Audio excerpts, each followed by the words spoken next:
All right, so in the last video, we talked about hydropower, and in this video, I want to talk about getting electricity from the wind, and then we're also going to just do some overall general updates to the class.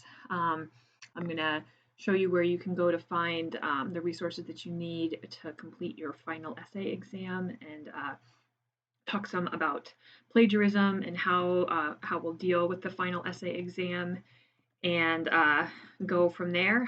I will plan on logging in during class time later this week so that if you have any questions about formatting of things, that would be a great time to ask them in person, or you can always also obviously email those questions to me as well. All right, so how do we get electricity from the wind? I don't want to go under the nuts and bolts of how you get electricity from the wind, but looking at this picture, I hope that you can start to see how a wind turbine works on a really basic level, right? We have spent all semester talking about traditional power plants, and the whole mechanism of a traditional power plant is that we get something spinning, and once we have something spinning, we usually call it a turbine. Once a turbine is spinning, we can consider that the hand on a generator, just like what we used in class when we turned that hand crank generator to turn on a light bulb. So if the wind gets the blades on this wind turbine to spin, then that can go to a generator and we can convert that directly to electricity. We don't have to go through heat, so it's not inefficient. It's just a very efficient way to extract kinetic energy from the wind blowing and turn that into electricity that we can upload onto the grid. Okay, so worldwide wind capacity looks like this, and this is only updated through 2017, but 2018 and 2019 are not all that different. So our installed capacity is 540,000 megawatts. And for comparison's sake, the similar number for solar was only 100,000 megawatts. So we have a lot more wind than we do solar. This is a little bit misleading because while we do have a lot more wind than we have solar, solar is growing much, much, much faster than wind is. So the comparable figure for wind for solar had solar doubling every few years. And this is just a slower growth rate for wind.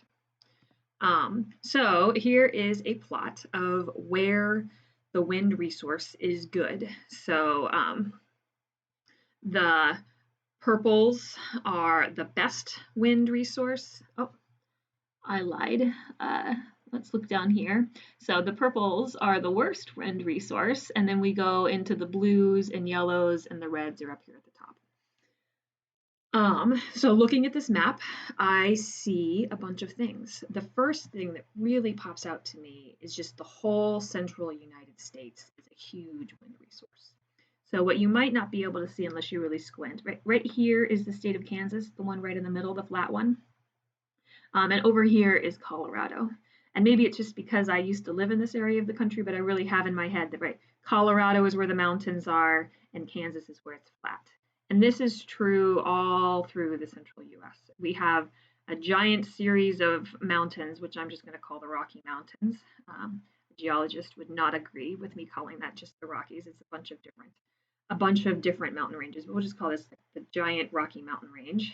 And behind, and the wind kind of comes up through from the Pacific Ocean. It goes over California, Nevada, Colorado, and it goes over all these mountains, and then it just hits the plain states where there's no more topography.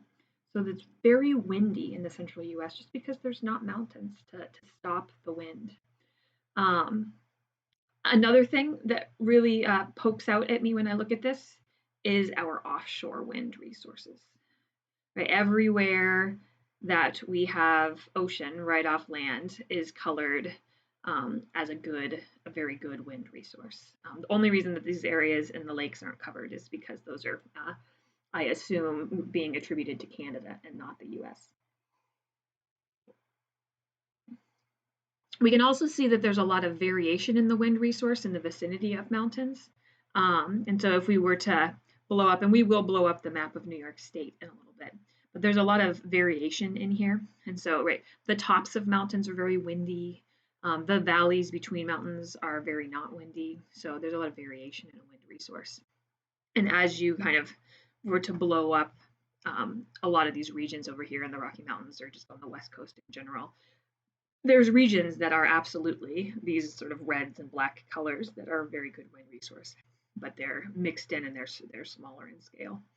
Um, okay, so we have wind resource that is good in a few locations. The first location where it is very good is where the land is flat. That's the central US. And these wouldn't be terrible things to write down. So it's really good where the land is flat. It's really good at the peaks of mountains up high in the sky. And the third place that it's really good is directly offshore over the ocean. Okay, so here we are in New York State, and currently we get about 3% of our electricity from the wind. And you can see that almost all of that has appeared, 10 years ago or so. So we had a huge growth in wind in the early 2000s, and really our growth has tapered off considerably. Every year or two there's new wind resources that come online a little bit, but they're not growing very quickly right now. Okay, so what are some things that are good about wind power? The first thing that I would think of is that wind power is a renewable energy, so we can't use it up, unlike our fossil fuels. And there's no greenhouse gas emissions. So once you have built the wind turbine, so there will obviously be some greenhouse gas emissions probably associated with building those wind turbines. But once you've built them, spinning them requires no emissions of anything. So it's just a totally carbon-free type of energy. Similar to solar, right, where solar has no greenhouse gas emissions either. Somewhat similar to hydro, but remember a lot of times dams have non-trivial methane emissions associated with them, just because stuff is rotting at the location of that lake. So wind has got an advantage over hydro in that sense. It also has a short energy payback time. So previously when we talked about energy payback time, we called it a return on investment. So we used, when we did our energy audit in KCC, we calculated the time until you start making money, right? So with solar and wind in particular, there's a huge upfront cost because you have to pay for the thing and you have to install the thing.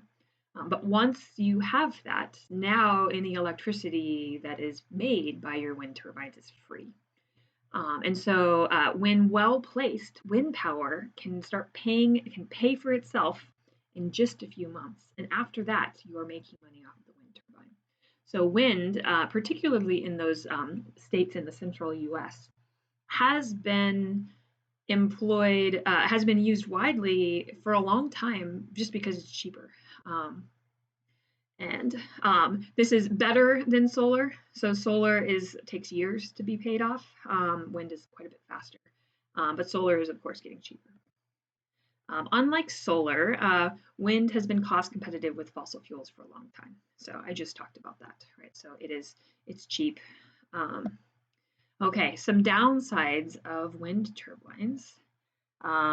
Intermittency is, as always, for these renewable resources, it's a big issue. It's a bigger issue with wind power because, remember, with solar, we had this advantage of solar, which is that, yes, while it is intermittent, solar always peaks when the demand peaks, because solar demand always peaks at the time when, at the time on the hottest day of the year. Wind, unfortunately, does not peak on the hottest day of the year, and it's unfortunate for two reasons. Of course, the first reason is because if it's not windy when it's sunny outside, then we don't have that resource when it's sunny outside. And then the second reason would just be because I'm selfish, and if it was a little bit windier on the hottest day of the year, I'd be quite a bit more comfortable. So because of this, Wolfson, your textbook author, put a limit to say that wind could probably at most contribute up to 20% of our electricity. That would be a pretty huge chunk if we got up to that, though. So I don't think anybody's complaining too much about that. Wind turbines can be hazardous for birds and bats, so this is probably not the best thing to install in the Florida Everglades where birds migrate all of the time. And yeah, so there are locations where you should probably be sensitive to this. So common migratory bird problems are patterns, locations are probably not a great place to site your wind farm. Wilderness value and aesthetics. People think that they are ugly. Um, for a long time, there was a push to have a wind farm, an offshore wind farm, installed off of Cape Cod. Um, and some of the richest people in Massachusetts live in that area, or at least have homes in that area, and they didn't want to look out on their pristine view of the ocean and see wind turbines. So that, along with a whole bunch of other reasons, mostly that it was really expensive, ended up sinking this whole project. So we almost had wind power off of Cape Cod, but people think that they're ugly. Like everything else, the construction process is not clean. So building these things, manufacturing these things takes energy, takes resources, can not be a clean process. Here is where our wind resources are in New York State. And so we can look around and see where it's good. The first thing that is hard to ignore is that, right, the pink, purple, red, and blue, those are the biggest, the best resources. And they are all over the water. Okay, so our wind resource is the best over the water. And this is good because there's nothing to obstruct the flow of the wind. So there's nothing to slow down the wind. So it blows fast over the water. And another thing that we can pick out is maybe get a little better idea about how the topography influences the wind resources. So at the peaks of mountains, we have a good wind resource. At the valleys, we have bad wind resources. And the blue things here, or sorry, the outline in green things here are, oh, those are reservations. I was thinking those were locations where there's wind farms, but I was wrong. Okay. So developing our offshore resources is something that the Cuomo administration, Andrew Cuomo's our governor, has put a high priority on. So if you remember, our electricity system is not built to transport electricity over even what we might consider medium distances. So over 8 million people live in New York City, and if we want to get electricity to the people of New York City, we're not going to create that wind energy in the Adirondacks and then ship it all the way down to New York City. That's a really inefficient way of doing it. We need to develop the electricity locally. And so for this reason, that giant swath of excellent wind resources is something that we're actively looking into developing. And this is still in the planning stages, but it's very much, it's pretty far along in the planning stages. So we have, once this is up, this will be enough to power more than 1 million homes. Out here over the ocean, the wind intermittency is less of an issue than it is over land. There's sort of more of a steady airflow. These wind turbines are also absolutely enormous. And you know, I don't actually have a picture of it. Maybe you can kind of see it here. So this is a wind turbine. This is the first ever wind farm, offshore wind farm in the U.S. And that is an island. This is out in Long Island. You know, that little dot there is a boat. You know, oh, I think I'm going to try and pull something up. Let's see.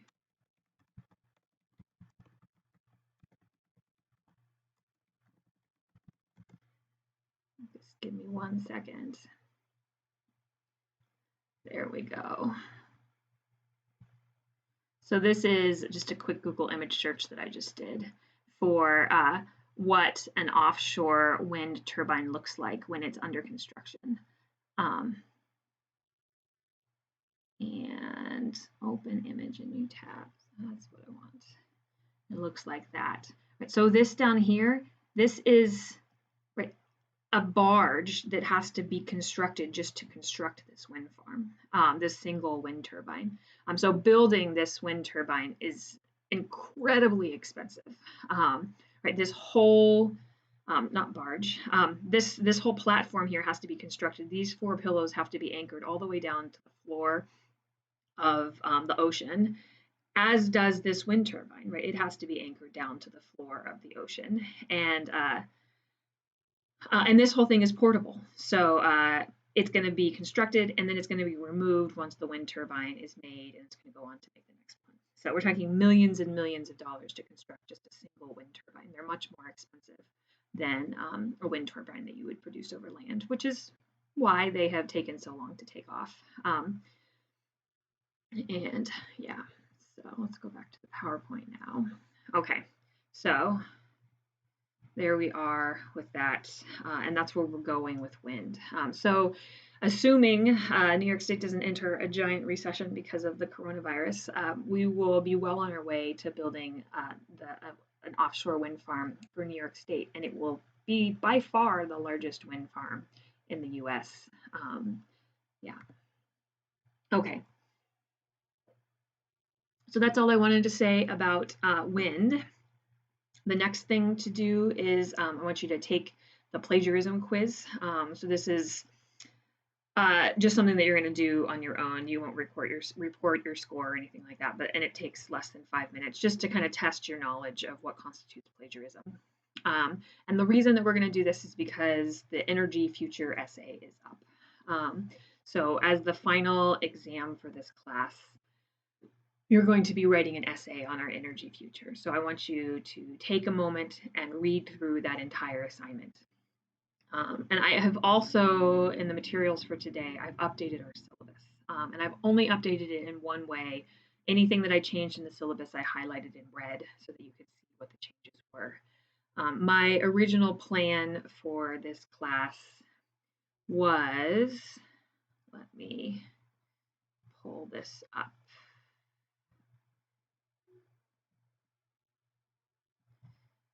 My original plan for this class was that we would have at the end, you could choose to either complete an essay or an in-class final. Testing with the stuff that's going on right now is just hard. So I'm going to minimize the number of tests that we have. So instead of having the option between choosing an in-class final exam and doing this essay, everyone has to do this essay. And there is that.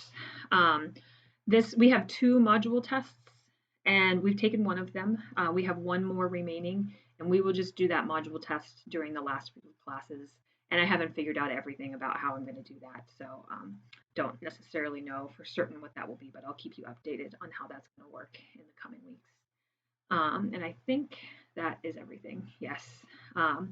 Right, so because we've canceled all in-class meetups for the duration of the semester, everyone's going to complete the Energy Future essay as the final exam for this class. All right. And so if you come over here to your class Moodle page, this is probably not quite as updated as what you were looking at because I haven't updated it all the way, but clicking on this is the final exam essay. So you can click on that and read what the essay will be. And you have this isn't due until the first week of May during our final exam week. So you have a month and a week to be working on this. I'm just passing it out now so you can know going kind of as we're covering all this material what you can be thinking of. The plagiarism quiz that I'd like you to take is linked here as well. So go do both of those things and then come back here and finish this video.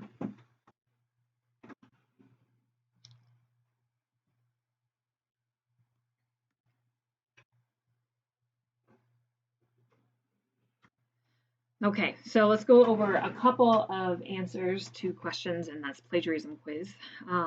So the first question is that plagiarism is a concern only in education. The answer to that is an unequivocal false, right? Plagiarism is an issue everywhere. Taking someone else's ideas and presenting them as your own is something that is a concern everywhere. So some more questions that are relevant here is what requires a citation? And the answer to this is B, um, you don't need to cite if you're including your own ideas that are unique to a paper you're writing, but you do need to cite yourself if this comes from a paper you previously wrote. So if you have written a very similar paper for a different class, that is something that you need to cite. Most people don't know that. You can actually plagiarize yourself. Um, so next is for a class assignment, students A and student B decide to collaborate even though this is supposed to be an individual assignment. Both write their own original research papers, but they don't cite each other's work. This is both unethical collaboration and plagiarism. Okay, it's unethical collaboration because this is an assignment that I was expecting you to complete individually. And I'm bringing this question up because this is exactly relevant to our project. Right? This is an individual project that is taking the place of a final exam for a college level course. I expect the work that you do to be your own. Um, so, and so it is unethical collaboration because it's not your own work. It is also plagiarizing because you are taking someone else's ideas and presenting them as your own. Okay. So please don't do that. I have had this happen in the past, and you would be surprised how easy it is to pick this out when people do it. But this is a very open-ended assignment where I would expect no two papers to look anything even remotely like each other. So keep that in mind as you are going through this. So among Palestinian males in the West Bank and Gaza, 67% of them and the 20-year-olds reported they're observant Muslims, and it keeps going. I think everyone knows that this needs a citation. Okay, so the things that immediately are glaring about this needing a citation is these numbers. Every time I see statistics and percentages, that is something that is absolutely not going to be common knowledge. So if you're trying to say that 85% of the world gets its electricity, or 85% of world energy comes from fossil fuel combustion, you need to cite that. So you need to find where we talked about that in the PowerPoint slides. MLA and APA all have citation styles for how one can cite a lecture PowerPoint, or you can go look up those numbers for yourself and find where I got that as well. That's fine. What if you already knew those statistics and you didn't need to look them up? In that case, it still needs a citation. The fact that you know that 85% of world energy comes from fossil fuel combustion doesn't mean that you don't need to cite it, okay? Your point in citing is not to convince you that you know it. It's to give the reader an opportunity to go look up for more information on something that you're saying if they desire to do that. I'm going to read this quote here. So, in his draft of the Declaration of Independence, Jefferson had listed mankind's unalienable rights as life, liberty, and the pursuit of happiness. The other delegates at the Continental Congress had read their John Locke would have been accustomed to a different list of political rights, life, liberty, and property. So, why did Jefferson depart from the expected? The somewhat surprising answer to this is that no, this doesn't need a citation. This is common knowledge. It might not be something that you know exactly, but it is something that if I went to go look this up, I could find it in 100 different resources. Okay, so if in doubt, you are always fine to cite, but if it is something you're saying something like, combustion of coal releases lots of toxins such as mercury, carbon dioxide, aerosols that go on to produce acid rain, and particulates that are harmful to people's lungs. And then you kind of talk about how particulates can do these things in your lungs that irritate your lungs. Right? That is all common knowledge. You don't need to cite that. So that's just something to keep in mind. Now, if you go in and say that the EPA limit on PM 2.5 is, I'll make up a number because I don't know what it is, right? Like 60 parts per million, and we broke the EPA limit on July 4th, 2017. That is absolutely something that you need to cite. But if you're just in general describing the effects of a pollutant on things or pollutants that are emitted when you burn fossil fuels, that's not something that you need to discuss in detail. Okay. So the original is this, and the example is that. I'll give you a minute just to look through it. You might remember from the quiz.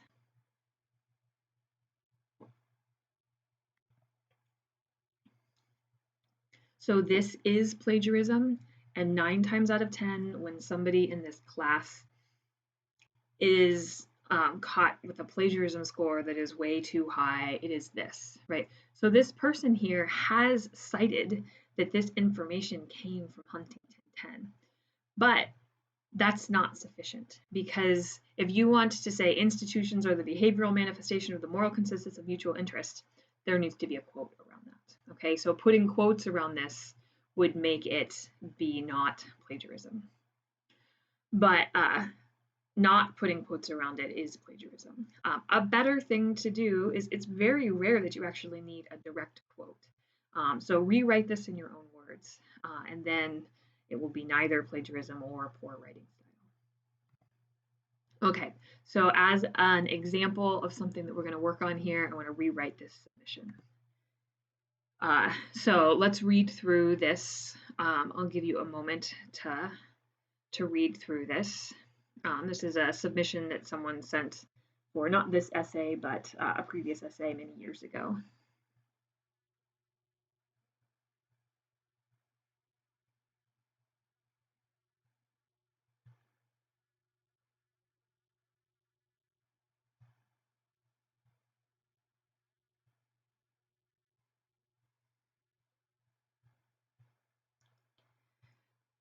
Okay, so this is what I see when you turn in your essays. So the things that are highlighted here in red are things that the Turnitin algorithm tracker, which is what you will submit your papers to, which is an online plagiarism tracking website. So it has identified those as things that are plagiarized. Right, this section here in the middle is probably not, oh, never mind. So it's not in quotes, and it's not cited. So maybe this citation down here at the end, and this I've copied from their works cited at the very end. I'm pretty sure that these are, that this is the citation that goes with this one. The citation format here is not excellent. I don't think this is a standard format. You usually want to have a date. But I'm not looking at your citations to critique exactly how your citation style is. I want to be able to very easily find what you found. I'm not going to go through your citations and check to see that you have put a comma or a semicolon in the right place. I don't care if you use MLA or APA or Chicago or whatever citation format you have used in the past, is fine with me.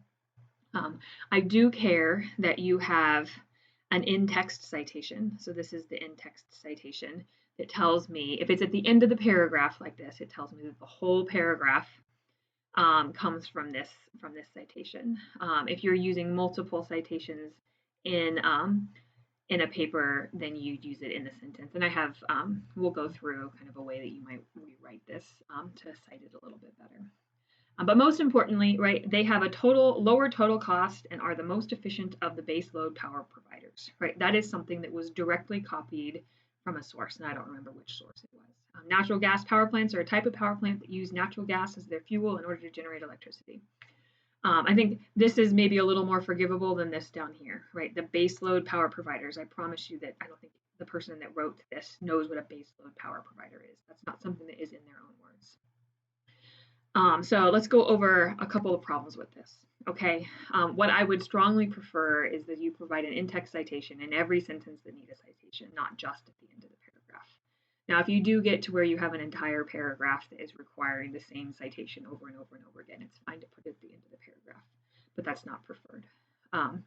So much of this is common knowledge and doesn't require a citation. Maybe all of it. We'll have to go back and look. Quoting here, so quoting this thing that is seen as plagiarizing wouldn't be appropriate, right? There's no reason for you to need to quote that. You can just write that in your own words. So paraphrase instead of quoting.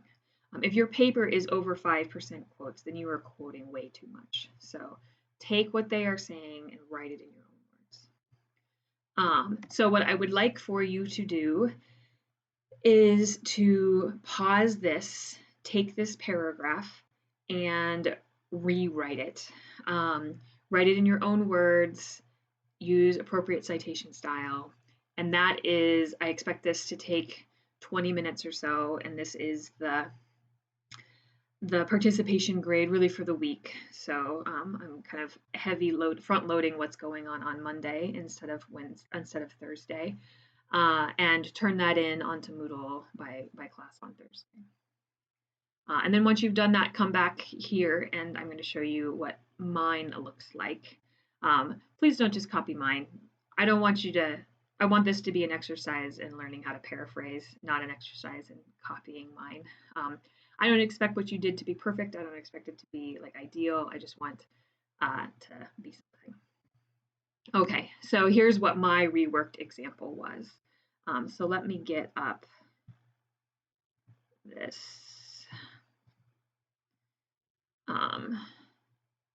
So on the left-hand side,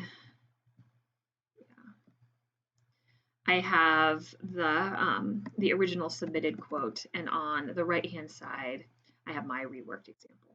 Okay, so I said that the next type of power plant that I'd like to discuss is a natural gas power plant. Like the other kinds of traditional power plants, fuel is burned. In this case, the fuel is natural gas to produce heat, which then turns a turbine and finally spins a generator to produce electricity. Compared to other power plants, natural gas power plants have many benefits. They are cheaper to install, have a lower operation cost, and natural gas fuel is cheaper than either nuclear or coal. So this is where I provided this in-text citation, okay? So they provided a citation at the very end of the paragraph, but I went through and looked and saw that really it's just this sentence right here that is something that should be cited, because frankly, I'm not even sure that it's true. So I would want to make sure that this is cited so that I can know what resource this is, and make sure that it seems like it's not coming from a biased resource that's trying to kind of push its agenda. And then apparently they can also be turned on and off more quickly. So that's also something that I wasn't aware of before I read this. So I wanted to make sure that I cite. It looks like I also misspelled the author's last name, so probably don't do that. So these are two examples of in-text citations. So right, according to these authors, they can also be turned off. So I added a citation this way in this sentence. Here, my citation is at the end of the sentence, like that. And now I'm done with things that need to be cited. So I wrote, I think, right? First person is great for this essay, right? This is an opinion piece. I think you should be writing from the first person, targeting this right in a way that is this way. So I think that this is potentially useful because if we move to a future with more renewable energy like wind and solar, the ability to ramp up production quickly to meet the demands of a day with poor solar or wind will be important. So I took this last sentence here that most likely was just sort of copied from this resource here, and maybe added a little bit of opinion to it because I wasn't really sure why this was included in the paper at all. So, but that might be an advantage of a natural gas plant over, say, a nuclear plant that takes a long time to get up to turn on and off. Okay. And that is all that I have for class today. So I will see you on Thursday. And I know that today there is a lot. For Thursday, there is much less. So hopefully we can spread some of this stuff out over the course of the week instead of having to do it all in one day.